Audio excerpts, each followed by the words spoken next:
the professional reading program is very important for the Marine Corps, both as an institution and for all the Marines from lowest level all the way to highest level. And the simple reason why is a lot can be learned from history and the mistakes and the good things that Marine leaders have done through the years and other leaders have done through the years. And I personally read quite a bit just to see other perspectives and how things and situations were handled. And I think it's valuable education for every Marine to grow up reading.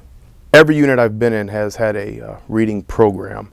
Some have been more exposed to the Marines than others, I would say, besides just having a bookcase with the books in it. But very important was the senior leadership always pushing down to you. Check this book out. Read this. Tell me what you think. Sometimes it wasn't an option, and you know, as a young guy, you're like, "Ah, staff sergeant." But when you got to reading and read it, and then you sat down with the staff sergeant, he asked you a simple question about it. It started a dialogue, and that leader became more of a person to you instead of that, that icon, I guess you could call it, that mythical staff sergeant or gunny. It's okay, I got it now. I think after I was promoted to gunnery sergeant, I realized that I was missing something. I started going to the base library to see what there was, and it was really at the beginning of that reading list that I just started picking anything that I could and started to absorb, to soak it in. I remember watching leaders that inspired me to a certain standard based on historical references, tie-ins and stories of famous warriors, famous battles, and I became fascinated with that example, and in order to emulate that, I in my own self had to educate myself on things of the past, and the best way to do that is to get in the books. My favorite book on the Commandant's reading list was Gates of Fire, and I really enjoyed that book because it talked about two things I think are really important to a warrior organization, which is discipline and the warrior ethos. And it really puts those things into perspective, and the culture of a military and a military organization. I also enjoyed E.B. Sledge's book With the Old Breed because it really talked about the young Marines that were in combat on the island of Peleliu and what they went through in day-to-day sustained combat, and it really puts the reader in the light of what combat's like on a sustained basis. There's definitely a difference between how I look at professional reading today versus when I was a young Marine. As I tried to emulate a great leader of years past and tap into their knowledge base, I might not have always known where to go to get the information that he or she had. Now today, the Marine Corps has done a good job of referencing material that's appropriate for my rank and my time in service. And so now I'm able to go to a book that I can probably understand and relate to maybe a little better than I could have in years past, and I also know where to go, which is a big difference for me today. My go-to book is Message to Garcia. And that's probably common across, but Message to Garcia. It's this thick, but it's spot on.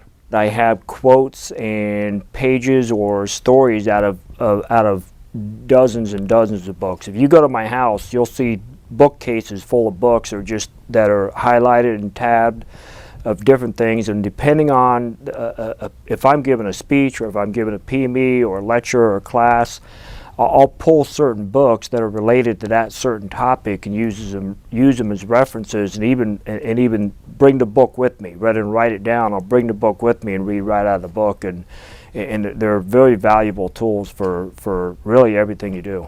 The way I inspire my Marines to read is through the same example I was provided as a young Marine. So I will get in front of my Marines at formations or small group discussions and talk about something famous in history and figure out a way to thread in what book I read that gave me that information so that they hopefully in tune as well want to experience that same sort of knowledge base that I have, like I did when I was a young Marine, looking to my senior leaders. I would assign books for Marines to read, or I'd allow them to read a book, and I'd have them do a book report and give a book report PME on that back to everyone else at their appropriate level. And it really helps them to understand the book a little bit more and get a little bit more detail and productivity out of the book. And the Marines enjoy it too, and they also learn how to get in front of their peers and give talks and give PMEs. So it's really productive. I've found that to be a real productive way to both get Marines to read and then to get something out of it and develop people skills at the same time. as a sergeant major, my responsibility is to interpret commander's intent. So when the commandant publishes a white letter, I read it very carefully and try to determine what he's trying to get at. Two things I drew from his white letter. First was just the title in itself. It's the idea of while I might be young in age, I have the ability to tap into thousands of years of reference material that will make me wise beyond my years, I guess you could say, and give me the sort of wisdom I need to be an effective leader.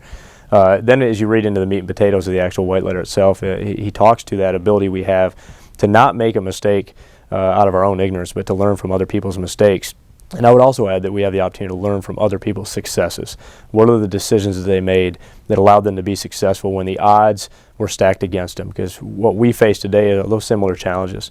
We will be exposed to a situation where at face value we don't think we can win in that situation, but when you have that history to go to say, no, you can win in these situations when the cards are stacked against you, that's what makes us Marines, is when the cards are against us, when the odds are against us, we still get the job done. And we have that history to go to give us that inspiration. One way to improve it is just to keep educating Marines and how important it is to read and how much information they can get out of books. I appreciate the Marine Corps taking a look at the way technology advances and how we can take something as simple as a paperback book and figure out ways to let that keep up with technology, so that this next generation of Marine who is tied to more technology than I was in my days can still stay entertained by these resources. So things like Kindles and electronically being able to download a book, those things I think will tap into the mindset of this generation of Marine. You become very intelligent, your vocabulary increases, and you're going to stand in front of Marines and you're going to talk to them. And if you want to act like the part, then sound like the part. History repeats itself, and you can learn so much from history, and I think it's just continue to educate young Marines, all Marines, on the importance of how much they can gain by picking up a book and reading it.